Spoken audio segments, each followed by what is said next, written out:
ధ్యానంలో దేవుడు మనల్ని నడిపించిన విధానం కొరకై దేవుని స్తుతిస్తూ ఈ యొక్క శిల్వ ధ్యానంలో మన వాక్య సందేశంలో వెళ్ళకన ముందు ఒక చిన్న ప్రార్థన చేసుకుందాం. మౌనతిగా ప్రేమించిన దేవానికి వేలాది స్తోత్రం ప్రభా. మీ యొక్క కృప, మీ యొక్క ప్రేమ ద్వారా ప్రభా 9 రోజులు ప్రభా ఈ యొక్క శిల్వ ధ్యానాల్లో మీరు నడిపించిన విధానం కొరకు నీకు వేలాది స్తోత్రం. ఎంతో మాకు ఆత్మీయంగా ప్రభా మీరు హెచ్చరించి ప్రభా మా యొక్క ఆత్మీయ జీవితాలకు కావలసిన అవసరతలు తీర్చిన దేవానికి వేలాది స్తోత్రం.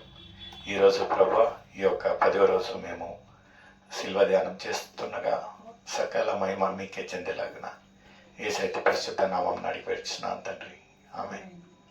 దేవునికి స్తోత్రం కలుగును గాక. ప్రియమైన సోదరి సోదరులారా, ఈరోజు 10వ రోజు శిల్వ ధ్యానంలో మనం వెళ్తుండగా ఈరోజు మనకు నిర్ణయించిన వాక్య పాఠము యోహాను సువార్త 3వ అధ్యాయము 14వ వచనం నుంచి 21వ వచనం వరకు మనం చదివి సహకరించండి. అరణ్యంలో మోషే సర్పమును ఎలాగా ఎత్తెనో అలాగే విశ్వసించు ప్రతివాడును నశింపక ఆయన ద్వారా నిత్య జీవము పొందినట్లు మనుష్య కుమారుడు ఎత్తబడెను. దేవునికి స్తోత్రం కలుగును గాక. ప్రియమైన సోదరి సోదరులారా, మనం ఈరోజు వాక్య సందేశంలో చూసినట్లయితే ఇదే మనము సంఖ్యాకాండంలో చూసినట్లయితే మోషే ఆ ఒక ఇజ్రాయేలులను ఆ ఒక ఐగుప్తు నుంచి ఎంతో అద్భుత రీతిగా అక్కడి నుంచి వాళ్ళను విడుదల చేసి ఒక మోక్ష మార్గంలో తెచ్చినప్పుడు వాళ్ళు కొన్ని రోజుల తర్వాత తిరుగుబాటు చేశారు. మోషేని సంపాలని పొంచినప్పుడు అప్పుడు దేవునికి ఎంతో కోపం వస్తుందండి. కోపం వచ్చి ఏం చేస్తాడంటే వాళ్లకు ఆ ఒక పాములను పంపి ఒక ఇజ్రాయేలులను హతమార్చడానికి చేసినప్పుడు మరలా ఆ ఒక మోషే ఒక కనికరము ప్రేమ చూడండి, మరలా ఆయన దేవునికి మొరపెట్టెను, దేవా ఇజ్రాయేలులను క్షమించు, వాళ్ళ క్రియలను క్షమించు అన్నప్పుడు దేవుడు మోషేకి ఏమంటాడంటే, నువ్వు ఒక సర్పాన్ని తయారు చేసి ఒక నిలువుగా ఉండే ఒక పోస్టుకు నువ్వు పెట్టినట్లయితే ఎవరెవరినైతే ఈ యొక్క పాములు కరిచాయో వాళ్ళు ఈ యొక్క సర్పాన్ని చూసినట్లయితే వాళ్ళు బ్రతుకుతారు. ఇది ఇంకా మనము ఆ ఒక పాత నిబంధనలో చదివినట్టు ఇక్కడ ఇంకా నూతన క్రొత్త నిబంధనలో మనం చూసినట్లయితే అక్కడ ఎవరినైతే ఆ ఒక మరణం నుంచి తప్పించేదానికి ఆ ఒక మోషే ఆ ఒక సర్పాన్ని తయారు చేశాడో, ఇక్కడ సర్పం బదులుగా ఆ ఒక దేవుని కుమారుడే ఇక్కడ మ్రాణం ఎక్కినట్టు మనం చూస్తూ ఉంటున్నాము. ఆయననే సిలువ వేసినట్టు మనం చూస్తూ ఉంటున్నాము. నిజంగా మన ఒక నశించే ఆత్మలు మనము మరణానికి ఏమన్నా దగ్గరలో ఉన్నట్లయితే, నిజంగా మన ఒక జీవితం ముగిస్తుంది, ఇంకా నిరీక్షణ లేనట్లయితే ఆ ఒక మోక్ష మార్గం వచ్చేసి ఆ ఒక సిలువ గుర్తు. మనము సిలువను చూసినట్లయితే నిజంగా ప్రియమైన సోదరి సోదరుడా, మన ఒక ఆత్మీయ జీవితాలలో మనము ఎదుగుతాము. మరొకసారి దేవుడు ఏం చేస్తాడంటే మనకు నిత్య జీవంకు ఈ యొక్క సూచన ఈ యొక్క మోక్షానికి సూచనగా ద సైన్ ఫర్ రిడమ్షన్ అంటే మనము ఈ లోకరీతిగా ఉండకుండా ఆత్మీయ రీతిగా ఎదగాలంటే there must be some transformation and sign of redemption. మన ఒక జీవితాలలో ఇంకా దేవుడు ఎన్నో సూచక్రియలు చేస్తూ ఉంటున్నాడు. అయితే మనం గ్రహిస్తూ ఉంటున్నామా?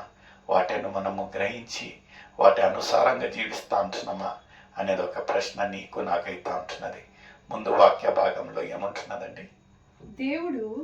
దేవుడు లోకమును ఎంతో ప్రేమించెను కాగా ఆయన తన అద్వితీయ కుమారుణ్ణి పుట్టిన వాని యందు విశ్వాసముంచు ప్రతివాడును నశింపక హల్లెలూయా.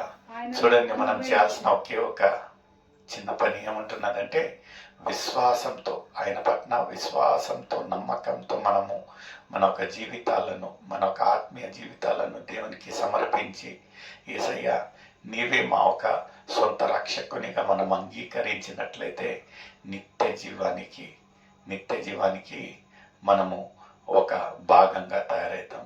నిజంగా ప్రియమైన సోదరుడా, దేవుడు ఎంతగానో ప్రేమించాడు. ఈ యొక్క శిల్వ ధ్యానాలలో మనం చూసినట్లయితే ఎవరు చేయని ఒక త్యాగము, ఎవరు చూపించని ఒక ప్రేమ దేవుడు మన పట్ల చూపిస్తూ ఉంటున్నాడు. ఆయన మనము నశించకూడదు అనే ఒకే ఒక ఉద్దేశంతో ఆయన ఏకైక కుమారుణ్ణి దేవునికి ఈ యొక్క లోకానికి పంపినట్టు మనం చూస్తూ ఉంటున్నాము. నిజంగా ఎంత ప్రేమ అండి, ఎంత త్యాగము. నిజంగా మనకు ఇంకా నిత్య జీవాన్ని మనకు కావాలంటే మనము ఆయన పట్ల విశ్వసించాలా, ఆయన పట్ల నమ్మకంతో ఉన్నట్లయితే ఆ ఒక నిత్య జీవాన్ని పొందుతాం. ముందు ఏముంటున్నదండి లేఖనాలు?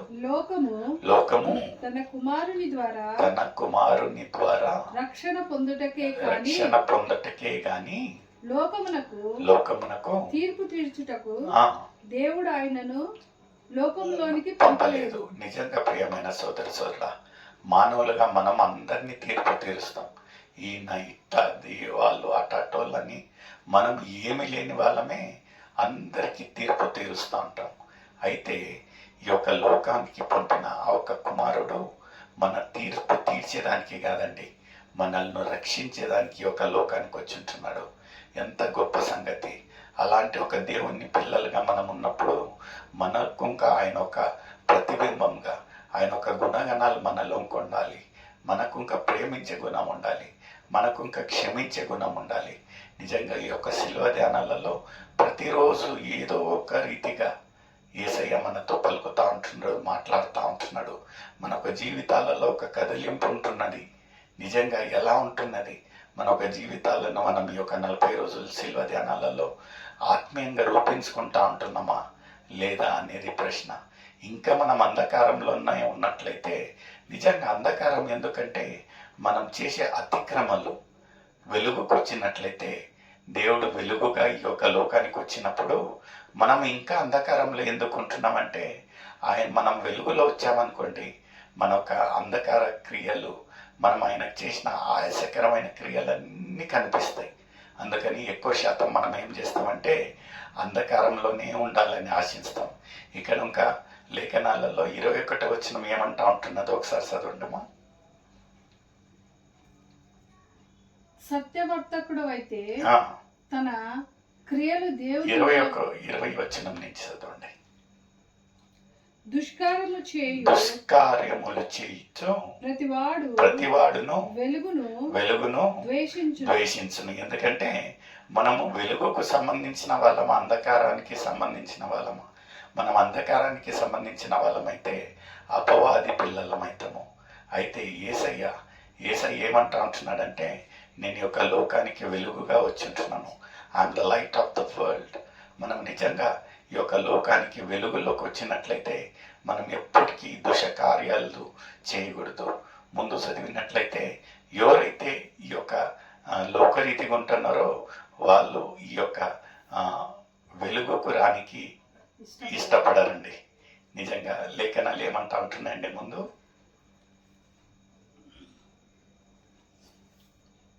చదవమా. ప్రతివాడును వెలుగును ద్వేషించును, తన క్రియలు దుష్క్రియలుగా కనబడుకుండునట్లు ఆయన అంధకారంలోనే దాచుకొని వెలుగుకి రాడు. అయితే మనము దేవుని పిల్లలు, ఒక ఆత్మీయులుగా, ఒక విశ్వాసులుగా ఉన్నప్పుడు మనం యథార్థంగా వెలుగులోకి రావచ్చు. ఆ లేఖనాలు ఇంకా అంతే చెప్తా ఉంటున్నానండి. సత్యవర్తనుడైతే తన క్రియలు దేవుని మూలముగా చేయబడి ఉన్నవని ప్రత్యక్షపరచబడినట్లు వెలుగునొద్దకు హల్లెలూయా. నిజంగా ప్రియమైన సోదరుడా, ఒక ప్రశ్న ఈరోజు ఈ యొక్క ధ్యానంలో నీకు నాకైతా ఉంటున్నది. మనం ఎక్కడ ఉంటున్నాం? ఇంకా అంధకారంలోనే ఉంటున్నామా, లేకపోతే వెలుగులోకి రానికి ఆశిస్తూ ఉంటున్నామా? మనం నిజంగా ఇంకా అంధకారంలో ఉన్నట్లయితే ఈ యొక్క 40 రోజులు మనం ఎంత ఉపవాసం చేసినానో, ఎంత ప్రార్థించినానో వేస్ట్. ప్రియమైన సోదరుడా, ఇది అనుకూలమైన సమయం. ఇదే రక్షణ దినముగా ఉంటున్నది. యేసయ్య చెప్తా ఉంటున్నారు, I'm the light of the world. నేను ఈ యొక్క లోకానికి వెలుగుగా ఉంటున్నాము. మనం ఇంకా అంధకారంలో ఉంటున్నామేమో. ఇదే అనుకూలమైన సమయం, వెలుగుకు వస్తాము. దేవుని బిడ్డగా ఆయన అంగీకరించడానికి వేచి ఉంటున్నాడు. May God bless you.